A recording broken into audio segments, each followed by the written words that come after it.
देखिए, यह रेखाएं AB और CD बिंदु P पर प्रतिच्छेद यानी इंटरसेक्ट कर रही है। ऐसी रेखाओं को हम क्या कहते हैं? सोचिए। बिल्कुल सही, ऐसी रेखाओं को हम प्रतिच्छेदी रेखाएं यानी इंटरसेक्टिंग लाइंस कहते हैं। दो रेखाओं के प्रतिच्छेदन से कोण यानी एंगल निर्मित होते हैं। हम चांदे यानी प्रोट्रैक्टर की सहायता से कोण का मापन करते हैं। आज हम कोण के संदर्भ में दो मजेदार अवधारणाओं को जानेंगे। यहाँ देखिए, यह कुछ आकृतियाँ दी है। इनमें से 3 आकृतियों में एक खास संबंध है और चौथी आकृति इन सबसे अलग है। क्या आप बता पाएंगे वह संबंध क्या है? वीडियो रोककर प्रयास कीजिए।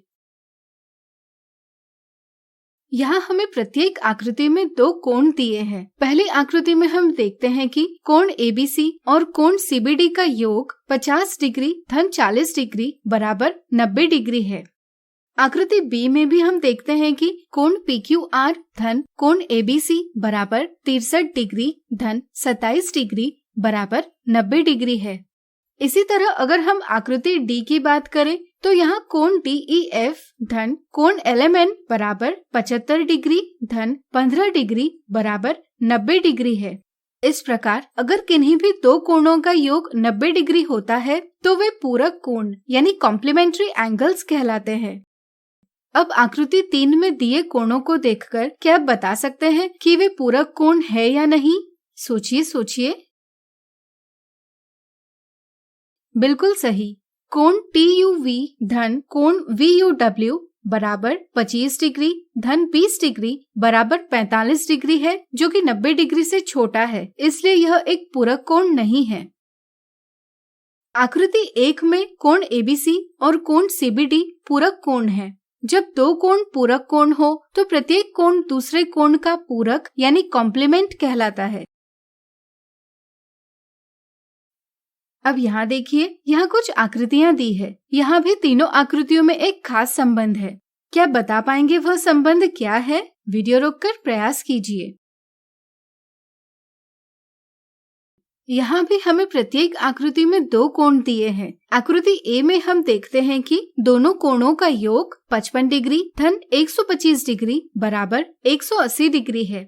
आकृति B में कोणों का योग 105 डिग्री धन 75 डिग्री बराबर 180 डिग्री है। आकृति C में भी कोणों का योग 90 डिग्री धन 90 डिग्री बराबर 180 डिग्री ही है। इसी प्रकार अगर किन्हीं भी 2 कोणों का योग 180 डिग्री होगा तो वे संपूरक कोण यानी सप्लीमेंट्री एंगल्स कहलाते हैं। यदि 2 कोण जैसे 55 डिग्री का कोण और 125 डिग्री का कोण संपूरक है तो उनमें से प्रत्येक कोण दूसरे कोण का संपूरक यानी सप्लीमेंट कहलाता है। जैसे यहाँ 55 डिग्री का कोण 125 डिग्री के कोण का संपूरक है, या हम यह भी कह सकते हैं कि 125 डिग्री का कोण 55 डिग्री के कोण का संपूरक है। अगर आप पूरक और संपूरक कोणों की अवधारणा समझ गए होंगे तो बताइए, नीचे दी आकृतियों में कौन सी आकृतियाँ पूरक कोणों के उदाहरण है और कौन सी आकृतियाँ संपूरक कोणों के उदाहरण है? क्या इनमें ऐसी भी आकृतियाँ हैं जिनके कोण न तो पूरक है और न ही संपूरक? वीडियो रोककर प्रयास कीजिए।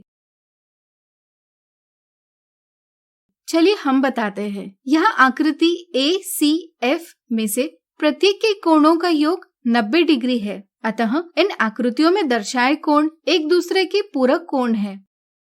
आकृति B और E में हम देखते हैं कि कोणों का योग 180 डिग्री है, इसलिए इन आकृतियों में दर्शाए कोण एक दूसरे के संपूरक कोण है। आकृति D के कोणों का योग 138 डिग्री है, इसलिए आकृति D में दर्शाए कोण न तो पूरक कोण है और न ही संपूरक कोण है। तो अब आपकी पूरक और संपूरक कोणों की समझ बन गई होगी।